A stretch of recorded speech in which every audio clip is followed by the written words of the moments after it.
Well, hold on. Okay. Anyways, welcome back, y'all. Welcome back to the Pick and Roll Podcast. My name is Cole Ferrer.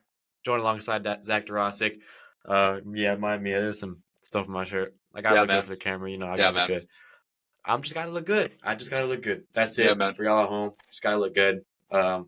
Clearly Zach has no taste in looking good because there's a piece of lint on his hat. It's a Mhm. giant T. So Oh yeah. Mhm. yeah. Yeah. Play that song. What you know about Big X Plug? All right, bro. Anyways, we're back here. It's Tuesday. Tuesday, isn't it? I'm on a roll right now. Anyways, we're gonna talk more for y'all. Crazy news in the NBA today. We'll get to that in a little bit.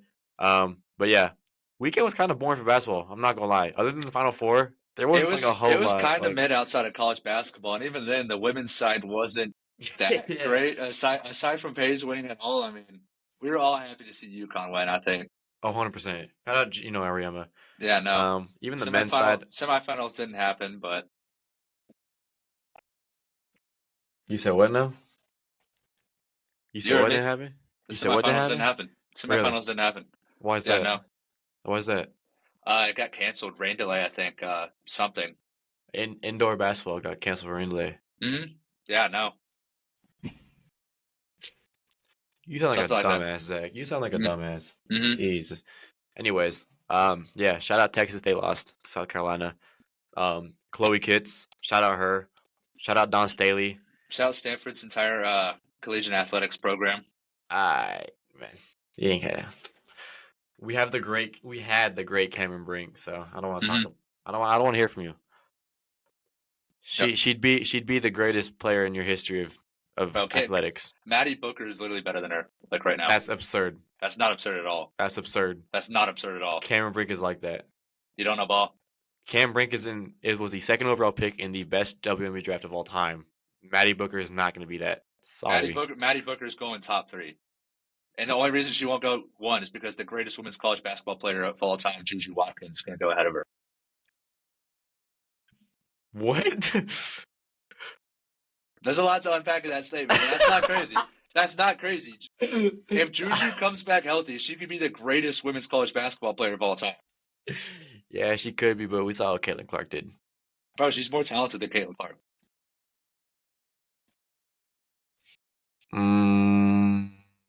I don't know. Better handle, better playmaker. Shooting isn't there like Caitlin, but we'll see. We'll see. She was on pace. They both amazing. They're both amazing. They're both amazing. You know what? I appreciate greatness. I guess you just don't agree. Okay, cool. It took you a second to respond there. I'm not going to lie. Anyways, big news in the NBA today. Actually, no, before we get there, how was your weekend, Zach? Great weekend. Spurs lost a few more games. Exactly what I wanted, so yeah, love it. Damn. All right. Well, my week was pretty boring. I went to LA, but we got to go to that. Oh, yeah. Anyways. No.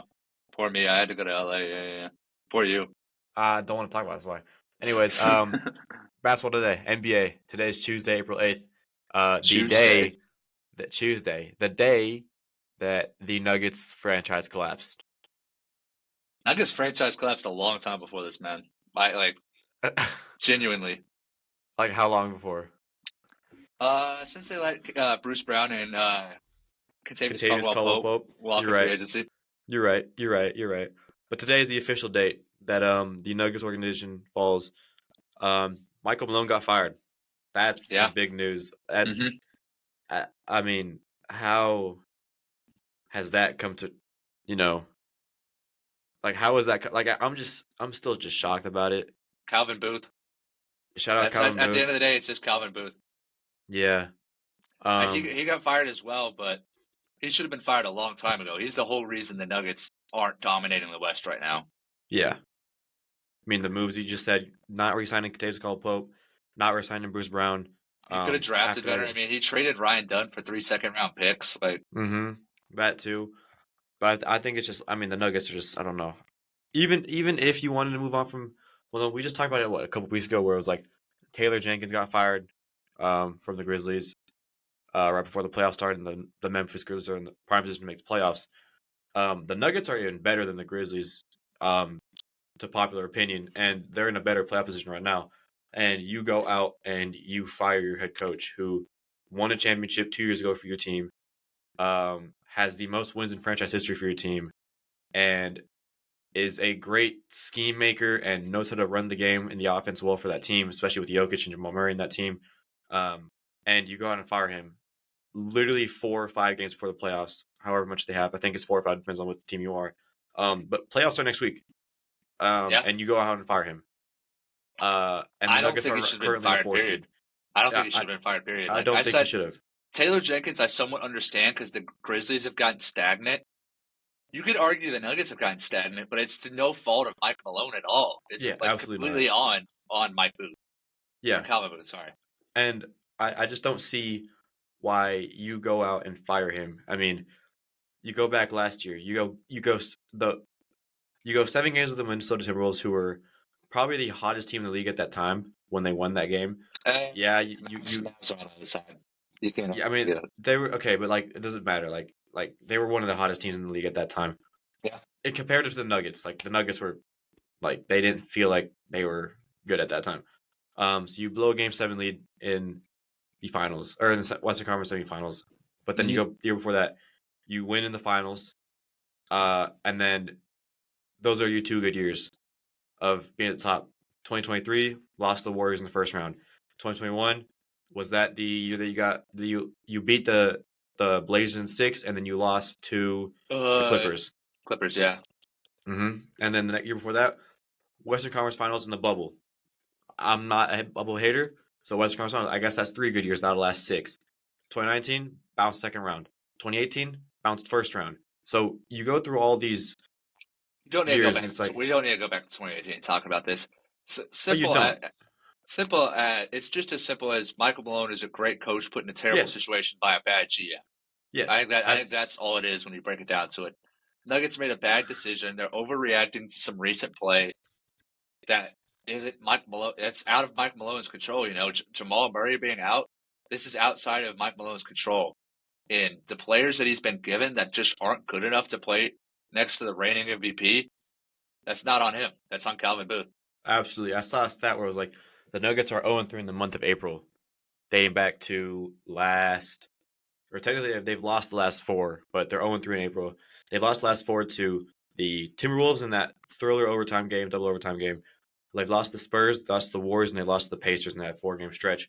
And then Jokic in the last 3 games has dropped 61, 33, and then 41. Shai Harrison Barnes. So obviously we know Jokic is we know Jokic is a great player. Like no doubt about that. But when you look at it, it has to come down to like who was he coached by? Malone. Yeah.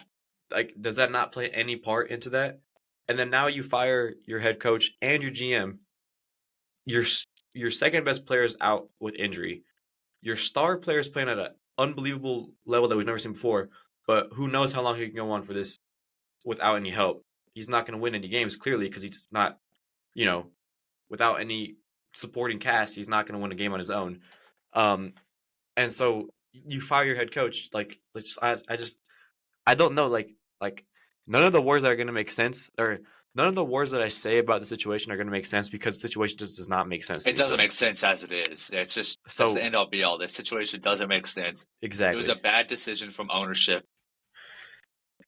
Not much to say there. I don't understand. It really feels like, who do you hire instead? Do you hire Taylor Jenkins, or do they have an assistant coach in mind?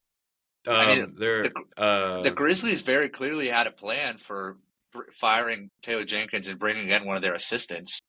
There's no plan here, as far as I could tell, with the Nuggets.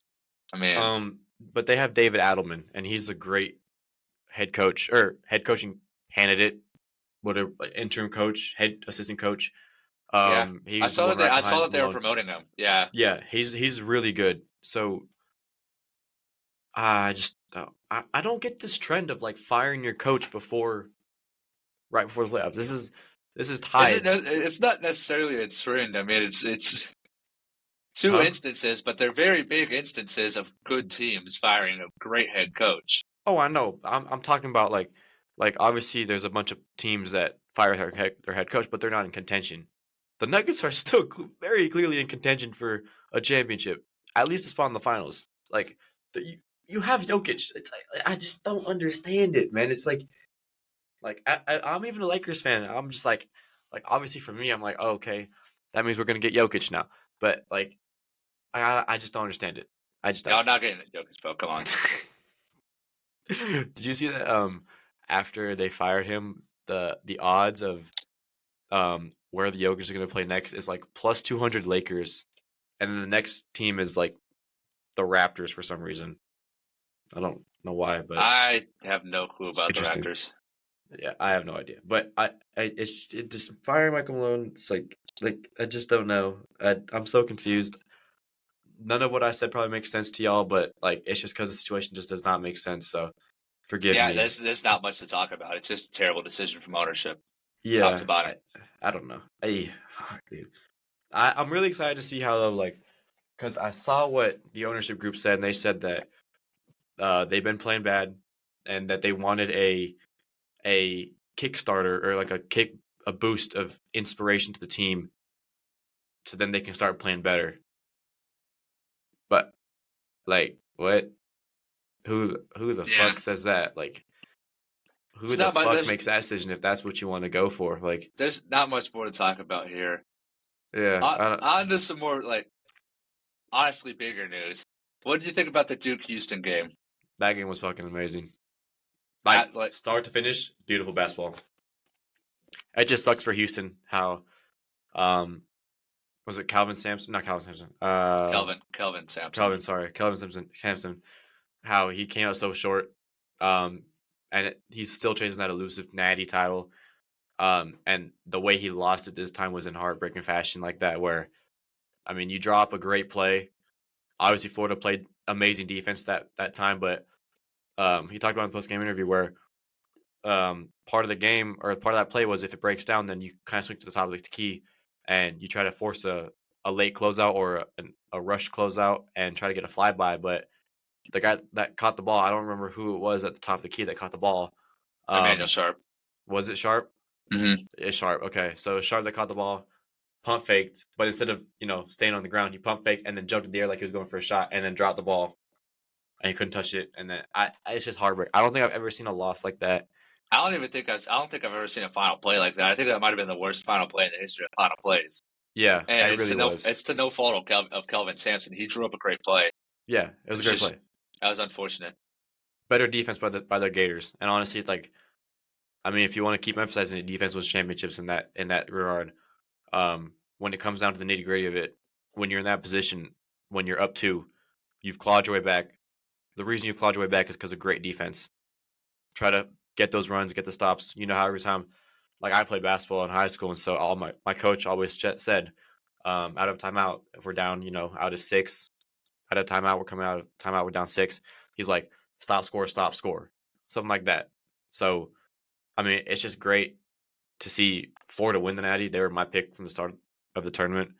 But it's just heartbreaking for Kelvin Sampson. Yeah, no, and the game leading up to that Natty was amazing too. Duke Houston.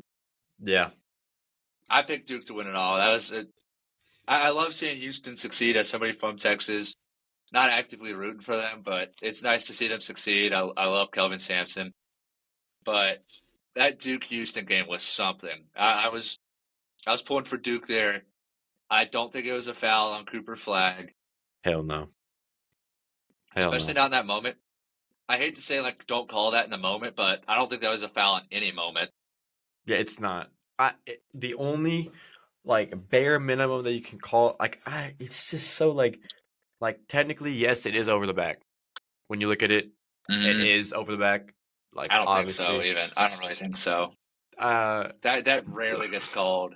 But it's not blatant at all. It's not. It rarely gets called, but like when you look at it, it's like yeah, he went over him, but it was also because of the fact. I'm not saying it is, but I mean, I'm trying to figure out a reason for it where it's just like the guy's boxing him out and he's pushing him back, right? And then Flag's going up, and then has to like kind of like adjust to go over. I just don't think it's foul anyways, but like you know what? Yeah, scratch what I said. It's not a foul. It's just some bullshit. You But can't call it in the moment. I mean, we talked about it with like the women's, was it national championship game last year, or was it the semifinal? The semifinal when UConn Semifinal. lost to UConn. Iowa. Yeah, you're right. You're right. You're right.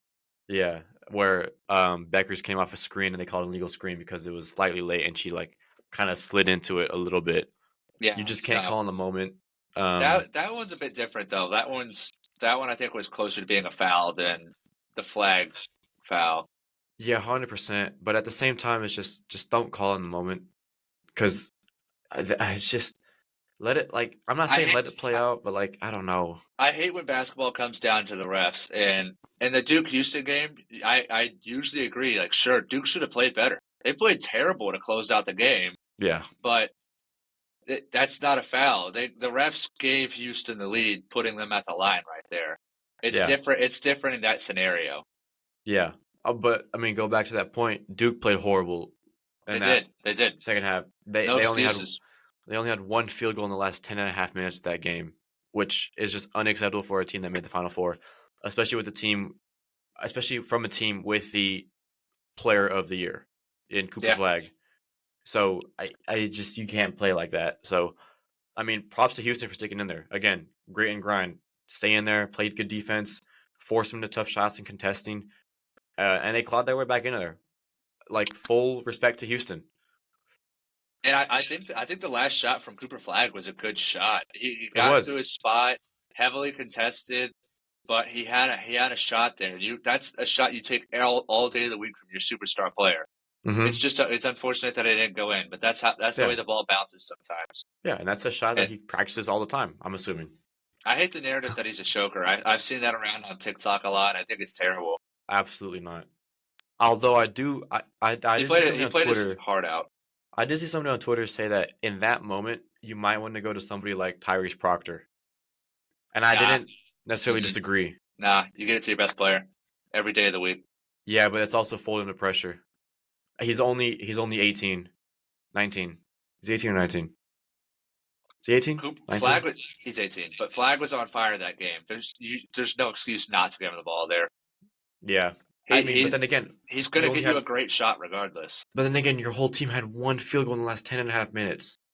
So put it on the back of your best player. We talked about it the other Yeah. week when RJ Lewis was benched because he wasn't having a good game. Now look at Cooper Yeah. Flag, who's having an amazing game. You get the ball in his hands and you live with a shot. You live with it if he makes it. You live with it if he misses. Yeah, you're right. I just think, in my personal opinion, I would have given it to somebody that was more experienced in that moment, and Tyrese Proctor. But I mean, obviously, they're both great players, so I don't think it goes bad either way. But Flag, see, here's the thing: if he made the shot, we wouldn't be having this conversation. But the I fact that he missed the shot is like it brings up conversation I'd that still doesn't need to. regardless say Flag get Flag the ball. I was screaming for it on the last possession of last night. I wanted LJ Cryer to get the ball, get out of the way, just give him a shot to win the game.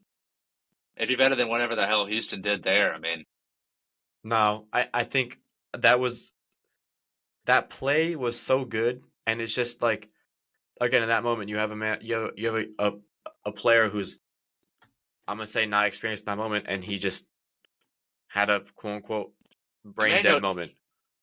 I think you have to get it to CJ or LJ Cryer though. So Yeah, but you look at the play, and if you literally pump fake and stay on the ground, your defender's flying by, it's still and not you a have like 4 and a 5. it's still not a great shot where he pump fake from. So I don't know. Well, then that's not on him. That's on the defense if he flew Yeah, by, because yeah. like it wasn't even like if you look at the play again, like he barely moved up, and was it Clayton that went by or Martin or somebody went like it might have been Howe or something, but they flew by. They're out of the play at that point, and there was still 2.5 seconds on the clock or 3 seconds on the clock. So one dribble or pump fake, one dribble, pull up again.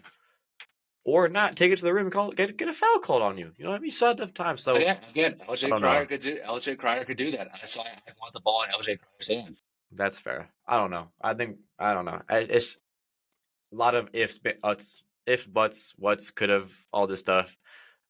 Narrow the stories, Florida with a natty. So Walter Clay, Regard- most outstanding player. I don't know. It's just unfortunate for the guys that didn't make the shot or make the right play or had a moment where it just the whole game relied on that, and they didn't go their way. On another note, going back to UConn winning the Natty, did you see the ad afterwards? I did. The That was dogs ad. that was beautiful. That it has me asking the question: are we in the golden age of hoops ads? I talked about it with you the other day. Yeah. I feel like we're coming into a golden age of hoops ads. I mean, Oh, 100%. shout out Adidas, shout out Anthony Edwards, shout out Converse for all the work they've done Mhm. with Shea. It's been amazing. I think in terms of just, advertising the signature players, marketing the people that want to be, or the people that fans want to see on the big screen of their TV, I think they're doing a great job with it. I think we were talking about it on the way to McDonald's after the Minecraft movie. But Yeah, no. like before Edwards began his rise with Adidas, there wasn't really a person that you can look to where you'd say, yeah, I saw his commercial every time the Lakers played on ESPN, or I saw his commercial every time the Knicks played on TNT, or I saw his commercial on national broadcast games all the time. And in the finals, I saw his stuff. There's no player like that. Ant came in and emulated what MJ did with Nike in the 80s and 90s with the style commercial and the style of how it goes and kind of the branding of it and the vibe of the commercial too. And so that kind of kickstarted it off when you have Edwards up here. Then you have people like Shea following in the footsteps. You have people like Sabrina Ionescu following in the footsteps. Exactly.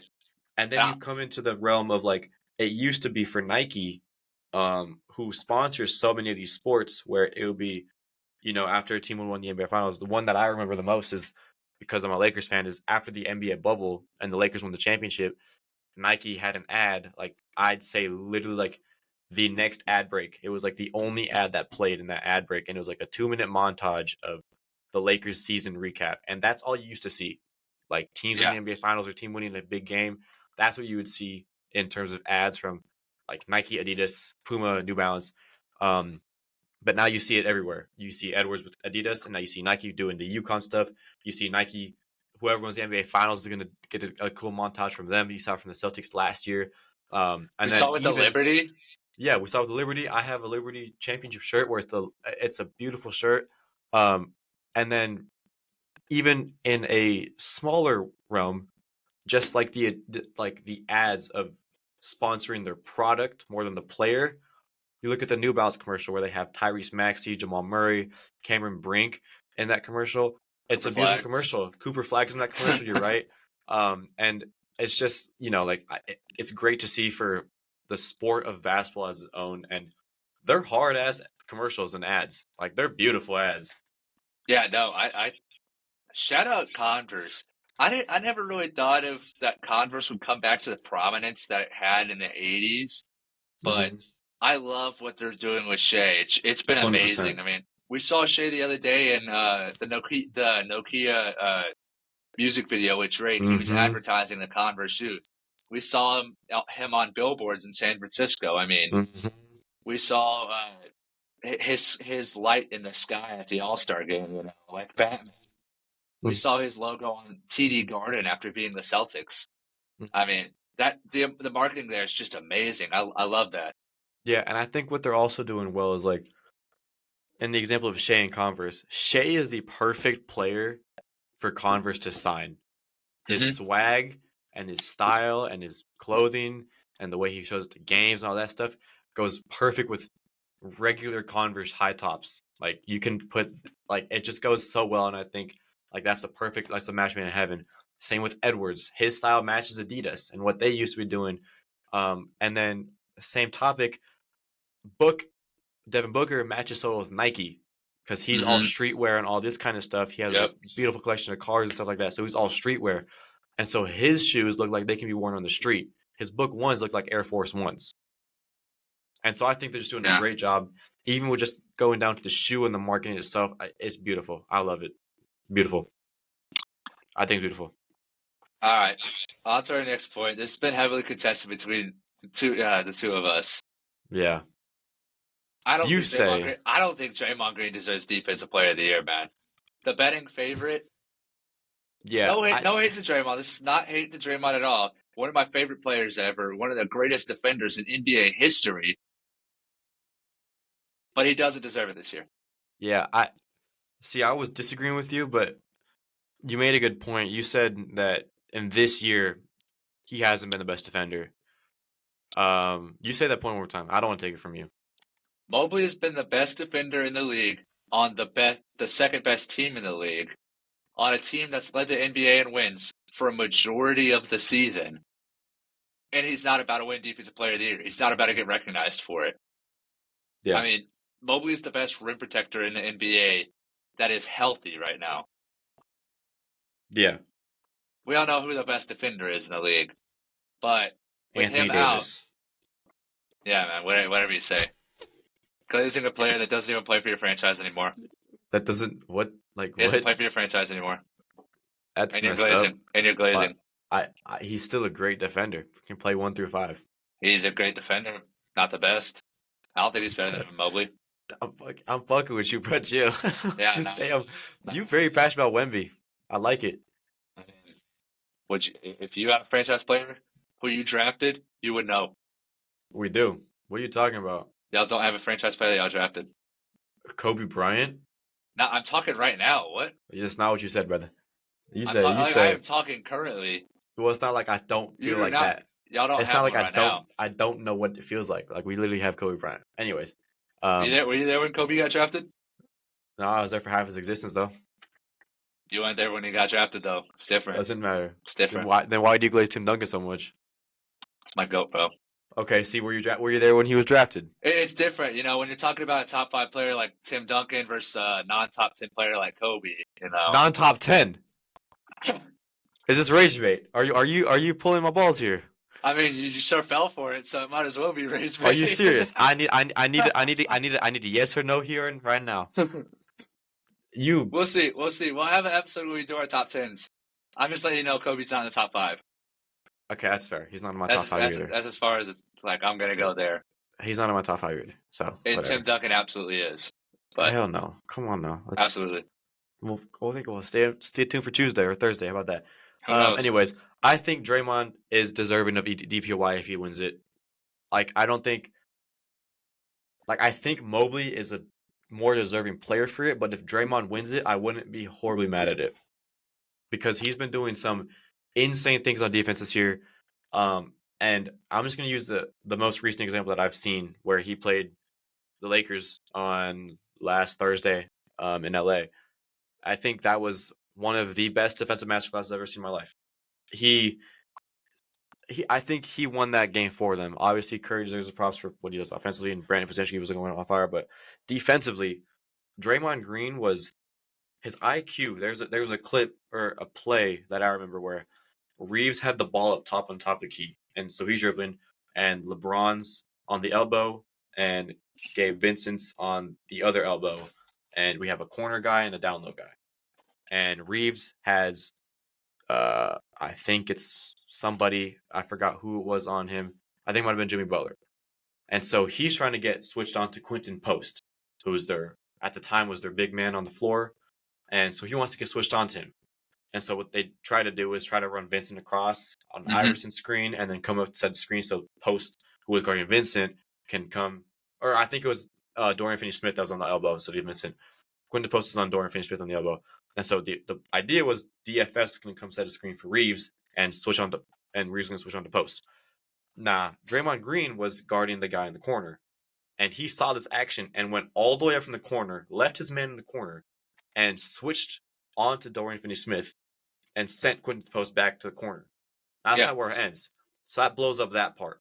Now Reeves is like, okay, that's okay. Send Dorian Finney-Smith back through, and then I'll bring up the corner guy who's in the corner, and that'll get me switched on the post. Draymond sends the guy on the other elbow who's guarding LeBron to go help the other guy. And then the low guy switches onto the top of the elbow. And then Draymond switches onto the guy on the elbow, or on the corner who's coming up. I just gained so much respect for what he's been doing this year and his IQ on the defensive end. I'll probably put it into this the podcast. I'll see if I can clip it into there. But it was just one of the most heads up defensive IQ play I've ever seen in my life. And that's why I gained so much respect. So if he does win it, I wouldn't be horribly mad. I just don't think he's the most deserving player. I mean, it's close, and I just don't think Draymond's been the best in the league this year. There's no doubting Draymond's excellence, and I love Draymond, so I'm happy to see him get his recognition. I think there was a few years in the past that he should have won Defensive Player of the Year, that he didn't win Defensive Player of the Year. So in a way, this is kind of a makeup Defensive Player of the Year, but I don't know. I think Evan Mobley should win it. Yeah, I think also goes to like, I'm gonna use this as an example in 2022 how Tatum made All NBA first team, but he was only good for the second half of the year because the Celtics kind of made a resurgence in the second half of the year.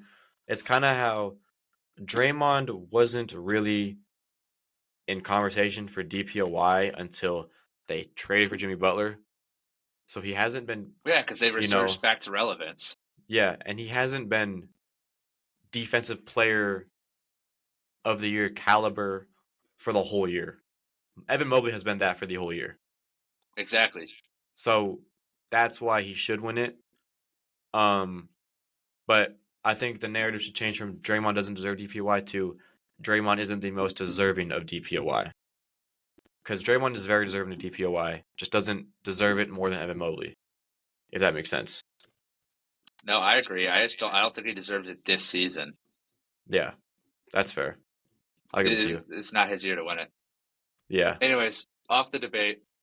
Major news we woke up to this morning. Olivia Miles to TCU. Yeah.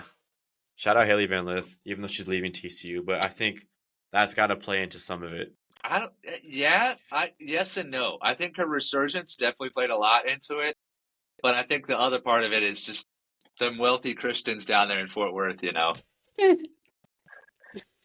With how much they be charging for school, I'm glad they put it back into athletics, even though they don't succeed at anything. Wow. Yeah, but I mean, she's a hooper. I think TCU just got. I'm not gonna say better, but their outlook is definitely better than last season. Of course, they got better, man. They added a better player than Haley Van Lith, and they got rid of Sedona Prince, so their team's already getting better. You know. Yeah, you're right. But I mean, last season the outlook for TCU wasn't the greatest, obviously because Van Lith coming off her season at LSU wasn't, to mention they were holding open tryouts at the beginning of the season in the year prior. They did not have enough players to field a team. I don't think people understand how insane the TCU bounce back this year was. Yeah, it was nuts to go all the way to the Elite Eight, and then obviously you lose your best player in Haley Van Lith, or not lose, but she goes to the. I don't know if she's declared for the draft yet, has she? She will. She probably will. She's trending towards that direction. So you lose her to the draft. Sedona Prince is gone. Obviously, that's big for you. So then you're like, who's my star player next? Like, who is going to right the ship? Because we've been shaky for the past couple of years, clearly by holding open trials and this kind of stuff. So you're like, who is my next player? Then you go out and Olivia Miles is the best player in the portal, best player. Yeah. One of the best players in the nation. Yes. It's going to be absurd to watch TCU next year. Yeah. So that's great for TCU. I'm always pulling for Olivia Miles. I think she was a bucket at Notre Dame this past season. And then I just think, I think it's a good fit. Good screen for her too. I think Van Lith and Miles, their games are pretty similar in the way that they play make and how do I say this without making a weird joke? Yeah, you're weird, bro. Okay, I didn't want anybody to think I was saying something weird. But their playmaking skills are on point, on par with each other. They have similar shooting stats. They don't really shoot from the outside a lot. They kind of try to get into the paint more than shoot from mid range. So I think Miles going to TCU is almost, I'm not going to say seamless, but the scheme that TCU runs would be seamless going from Van Lith to Miles. I think it absolutely works for Olivia Miles, and I love the fit there. Yeah. So I think it's going to be good for her, and I'm excited to see what she does. I mean, she has, one more year before she goes to the draft? Yeah. Looking towards it. 1 more year. Going to make payment off NIL. Probably go top 3 next year. Yeah. Yeah. So I think that's great for her. Anyways. Hey, Molly Miller's still coming for that conference title, though. Oh, 100%. Come on now. We will be there, though. I will be there to watch Olivia Miles when the TCU comes to Tempe. That will be electric.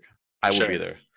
But speaking of ASU, and not Molly Miller, but the other side of DFA, Jaden Quain is gone. And he's going to Kentucky. So, My classmate, all right, bro. Jaden Quaintance. But I I mean, knew something was up when he didn't do his sports cultures homework last week. I knew something was up. that's absurd. But he's gone. He is now transferred to the University of Kentucky, and I mean, in terms of being a Jaden Quaintance fan, I think that's great for his career in the collegiate level. It's At the yeah, collegiate level, I I love think the it's great fit. for him. Yeah, he's gonna get more attention before he goes to the draft next year, and I mean, I love the fit, and I feel like they're more poised to make a March Madness run now with him. To do anything. Yeah, which gives him a better, you know, outlook in his future in the NBA, hopefully. So I think it goes well for him. But in terms On of the ASU on the hoops, other side, ASU hoops is screwed, man. yeah, we're cooked, dude. Like, it's bad. Our best player right now is Trevor Best. Trevor Best though. We literally have like 5 guys on our roster right now. I did so much time like defending Amir Ali, and it was in the portal. Again, another one of my classmates. It's the portal. Did he do his homework though? He probably did. He was actually very consistent with his homework. Yeah, I don't know. It's just absurd. Like, you lose all of your talent in the portal.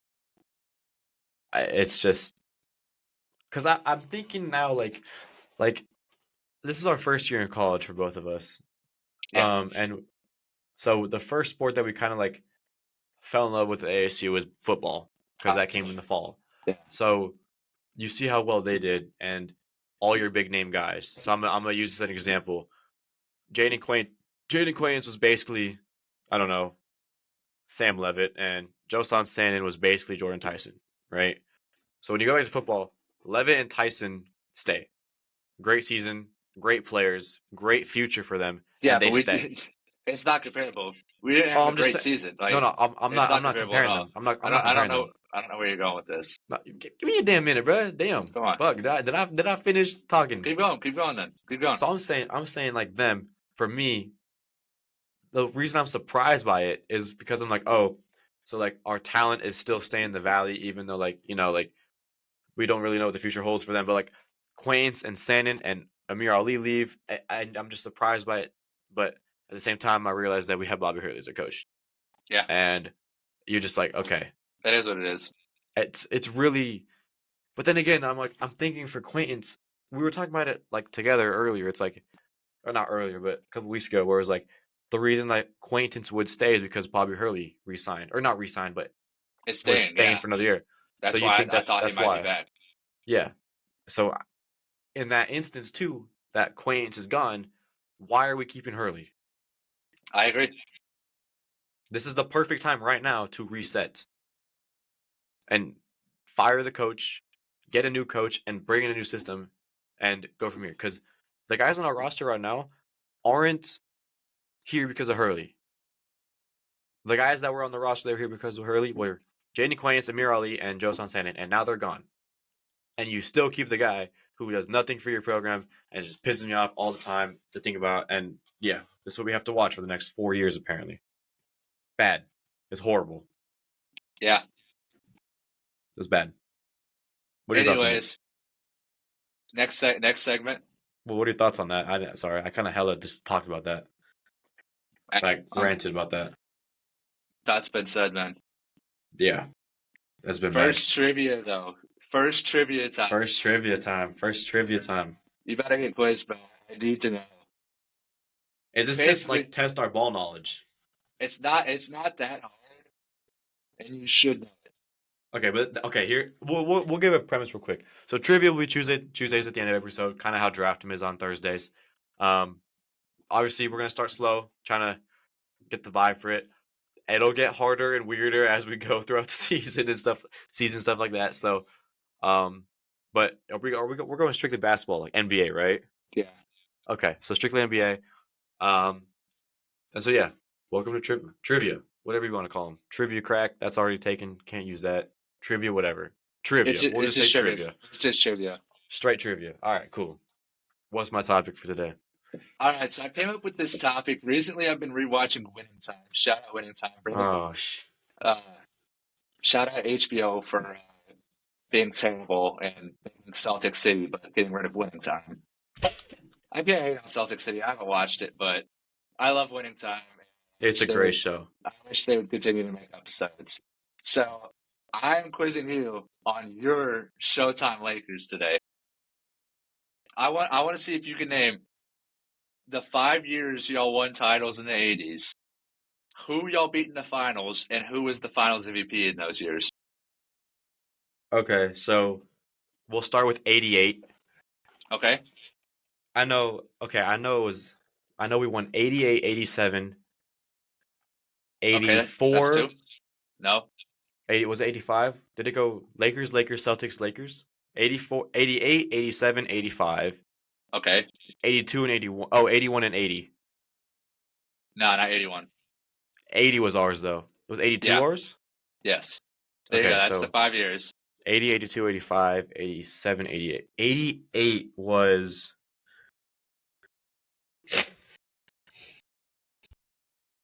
I know the year after was the Pistons, but I can't remember if the Pistons went to finals 3 straight times. 88 was the Pistons. Yep. So 88 was the Pistons. The finals MVP that year was James Worthy. Yep. 87 was the Celtics. Finals MVP that year was Magic. Yep. And then 85 was the Sixers. Nope. Oh, because they won 83. 85. Was that also Celtics? Did they just go back and forth? Yep. 85 was Yeah. Celtics as well. And that was Magic's finals MVP too. Nope. Oh, what? Was it Kareem? Yep. Okay. And then 82 and 80. 80's hard because it was like in the middle of a weird era where it went like the 3 prior were like it was like Blazers, Sonics, and Bullets before that. And then the Lakers dominance. But I can't think of this. Was 1980 the Celtics too? Nope. Was 82 the Sixers? 82 was the Sixers. Yeah, and the finals MVP that year. Michael Cooper? Nope. Was 80 Michael Cooper? Nope. Damn. Okay. Hold on. I gotta lock in here. 82. Let me think of the champion in 1980. Was 80 also 80 wasn't Celtics. I know that. No. Not the Knicks. Was 80 the Sixers? 80 was the Sixers. Okay. So You're missing 2 Finals MVPs. Oh man. Was Magic 82? Yep. He wasn't 80.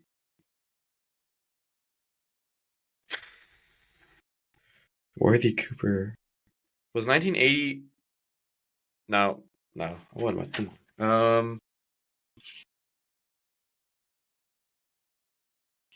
I mean, was 80 Magic? 80 was Magic. Oh wow. There you Okay. go. There you go. Damn. Wasn't the hardest, but I wanted to see if you had it. And the Showtime Lakers has just been on recently, so yeah. Yeah, that's fair. That's a good trivia. I like that one. Yeah. Test my knowledge about my own franchise. Okay. I like it. Yeah, no. 80 should have been Kareem. The media voted on Kareem. Yeah. But the media changed the narrative and gave it to Magic because Kareem wasn't there to accept the award. Yeah. Because he was injured for Game 6. Yeah. Yeah. Should have been Kareem. But I mean, Showtime Lakers is a great show. What a time that was. Yeah, no, I'm sure you remember it, man. I mean, that's what I'm saying. Like, what a great time to be alive if you were alive. Like, I wish I was alive that time. Yeah. To witness that. Yeah, the 1980s. Yeah. Hey, man. Shout out George Gervin. Like, you guys were solid. Shout out the Iceman. That's actually, you know what? As a Lakers fan, I am kind of spoiled. We're good in every decade, so I mean, I can be alive anytime. At least you notice it. Yeah. So accepting is the first step. There's some delusional Lakers fans on Twitter who just think that they have like it the worst, and I'm like, okay, bro, come on now, let's get out of here. Like, we have mid 2010s Lakers. Oh my god, going back for 5 years. Oh no. Yeah. But when you're that good, like, and you go that bad, you just don't know what to do. So, like, I don't know. But whatever. That's a topic for another day. Anyways, we will be back on Thursday, where we will debate our top 10 because that is a hot topic right now. So we will be debating that on Thursday. So stay tuned for that. It'll also be drafting time. And yeah, next Tuesday I have a good trivia for Zach. I think he can probably get it too. Unfortunately, the one that I have isn't about the Spurs. Even though now that I got to about the Lakers, I think I should quiz him about the Spurs in his own franchise. But yeah, that was episode was at 11 today. Yep. And we will be back for y'all on Thursday. Later, bye.